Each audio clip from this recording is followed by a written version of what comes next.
Bonsoir Fanny. Bonsoir David, bonsoir à tous. Quelle est-elle cette situation au Chili? Eh bien effectivement, le Chili est dans une situation comparable à celle que nous devrions connaître en France à la mi-mai. Aujourd'hui, il est le 3e pays du monde qui a le plus vacciné en proportion de sa population.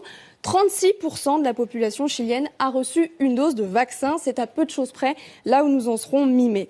Plus d'un tiers de vaccinés donc, et pourtant les contaminations repartent à la hausse. Plus 7% sur les 2 dernières semaines, plus 38% sur le mois qui vient de s'écouler. Les lits de réanimation sont pleins à 95%. Le développement de l'épidémie est à son plus haut point depuis 1 an.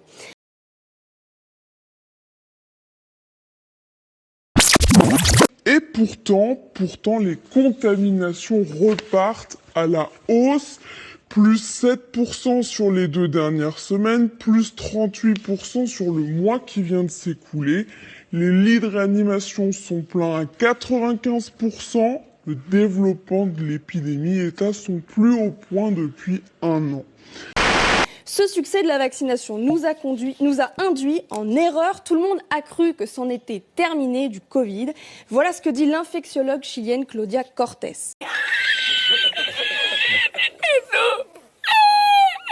Et voilà pourquoi les casinos, salles de gym, les centres commerciaux ont rouvert ces dernières semaines au Chili.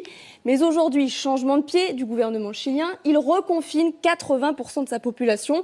Les Chiliens sont tombés de haut, presque tous les commerces sont fermés, les écoles aussi, même chose pour les frontières fermées aujourd'hui pour 1 mois.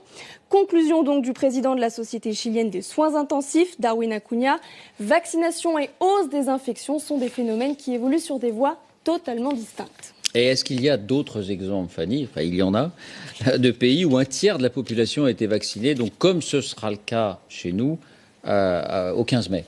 Oui, il y a aussi le Bahreïn. 31% de la population y a reçu une dose de vaccin. 5e pays qui a le plus vacciné, là encore, en proportion de sa population. Eh bien, là aussi, les contaminations repartent jusqu'à atteindre des records pour le pays depuis le début de l'épidémie. Plus 996 nouveaux cas en moyenne chaque jour sur la semaine qui vient de s'écouler. C'est 40% de plus en 2 semaines, 66% de plus en 1 mois.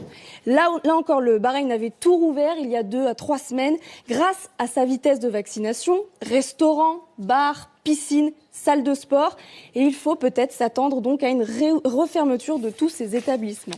Enfin, 3e et dernier exemple, les États-Unis. Là aussi, 31% de la population a reçu une dose de vaccin. 4e pays au monde en termes de vaccination proportionnellement à la population.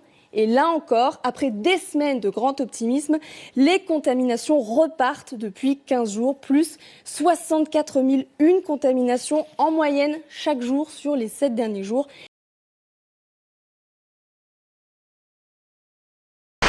C'est 20% de plus sur les 2 dernières semaines. Sur 1 mois, en revanche, c'est assez stable. Et dans le cas des États-Unis, on retrouve la même configuration. Tout était en train de rouvrir, les restaurants, les cinémas, les boîtes de nuit, les salles de sport et même les salles de spectacle, notamment à New York. En Californie, ce sont les parcs à thème qui avaient rouvert. Là aussi, on peut s'attendre à ce que les différents États changent de stratégie et resserrent la vis. Merci Fanny.